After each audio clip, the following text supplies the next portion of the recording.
The Pea Patch Jig by Thacker Hurd, or maybe it's Thatcher Hurd. Ooh, look at all the vegetables.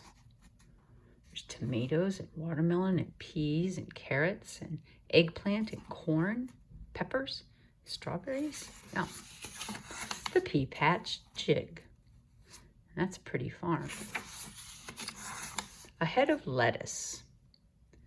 Where the pole beans climb, where the tomatoes grow fat, where the onions smell sweet and the corn is yellow as the summer sun, that's the garden of Clem. Farmer Clem all day long. Farmer Clem worked in the garden, hoeing, raking, and weeding.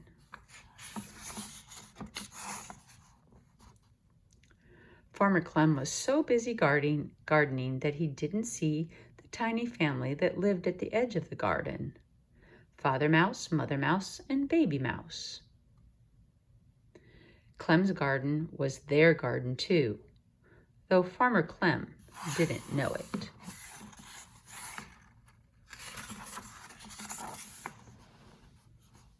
One day, while Mother and Farmer Mouse were busy with preparations for their midsummer party, Baby Mouse wandered away.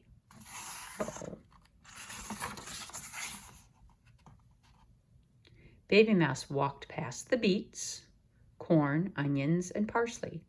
She came to the lettuce, and Baby Mouse was tired. She was ready for her nap. So Baby Mouse climbed into a head of lettuce.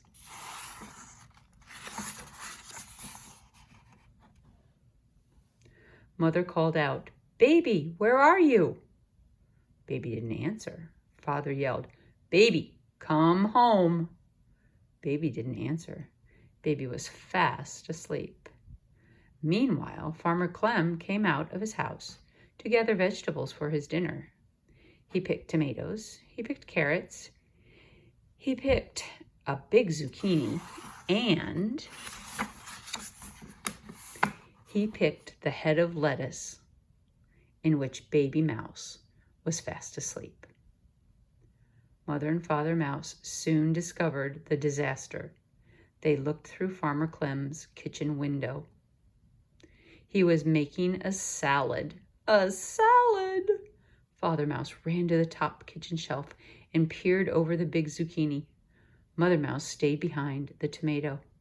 Clem put the head of the lettuce on the cutting board.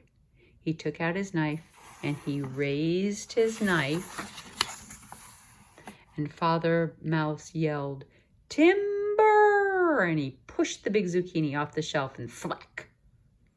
It landed on Farmer Clem's head. Father Mouse fell down the back of Clem's shirt. "Jackers, crackers!" cried Clem.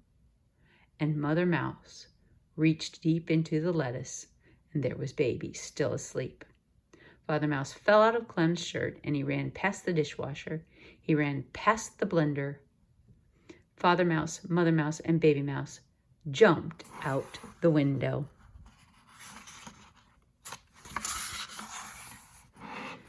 Into Clem's compost. Squish! "Jackers, crackers," said Father Mouse. He pulled Mother Mouse and Baby Mouse out of the potato peeling stale bread, and the Mouse family ran home as fast as they could. The Big Tomato. After such a big adventure, Mother decided that Baby should have a bath. She filled the bathtub up with warm, soapy water and put Baby in. Then she went off to finish her last-minute preparations for the party. What's Baby gonna do? Baby's kind of a troublemaker. Baby looked around the bathtub. There was nothing to play with. Baby wanted a ball. Baby climbed out of the bathtub and walked out the back door back into Clem's garden. Baby walked past the beets, corn, onions, parsley, and lettuce. Baby came to the tomato, and she looked up at them, and they looked like balls hanging from a tree. Baby climbed up the tomato plant and kicked one off. Splat! Baby thought that was fun. Baby forgot about her bath, and she sat in the tomato plant, kicking off the tomatoes. Oh no. The guests were starting to arrive for the party, and they were all dressed up. Grandfather and Grandmother Mouse were making their way through the vegetable garden, and they walked under the tomato plant. Uh-oh. Splat! A tomato was stuck on Grandfather's head. Grandfather hopped around in the garden. Father and Mother came out. Baby, they cried when they saw Baby in the tomato plant and Grandfather with his head in a tomato. Now it was Grandfather who needed a bath. A mess of peas. Soon all the guests had arrived. Everyone was in a jolly mood, and they were sitting in the front porch, shucking peas and looking at Baby. Oh, what a cute baby, they all said. Mother was finishing dinner. Last of all, she cooked the peas. Then everyone gathered around the table and sat down to dinner. Baby sat in her high chair, eating peas with her fingers and drinking milk through a straw. After dinner, Baby went upstairs and fed her teddy bears peas and milk through a straw. Then Mother tucked Baby in bed and kissed her good night. But Baby couldn't get to sleep. Baby looked out the window. The moon was full and everyone was out in the garden talking.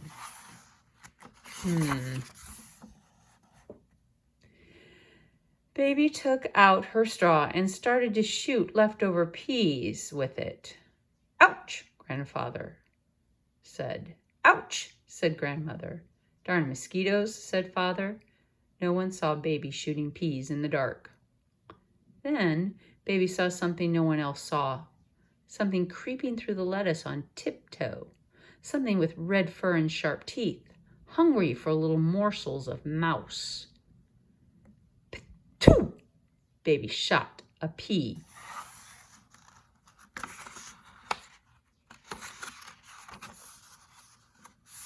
Can't get the page to turn. There we go. Yow! It jumped. A fox. Everyone ran inside. They leaned out the window and yelled at the fox, and they yelled so loudly they woke up Farmer Clem, and Farmer Clem ran out to the vegetable garden. But all he saw was the fox's bushy tail disappearing across the meadow. Farmer Clem went back to bed, and soon he was snoring loudly as before. Everyone went back outside, and Grandfather brought out his fiddle and tuned it up, and Mother brought costumes out of the family trunk. Vegetable costumes. Soon everyone was dressed up as vegetables. They made a circle in the middle of the garden, and Grandfather started to play the pea patch jig.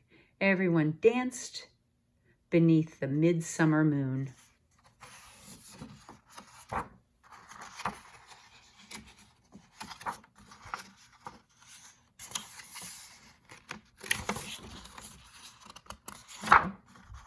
There is another page, I'm pretty sure.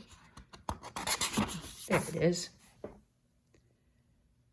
Baby wanted to be a vegetable too, a bright green pea. And she wanted to dance where the pole beans climb, where the tomatoes grow fat, where the onions smell sweet and the corn is yellow as the summer sun. She danced the pea patch jig. The end, with lots of vegetables.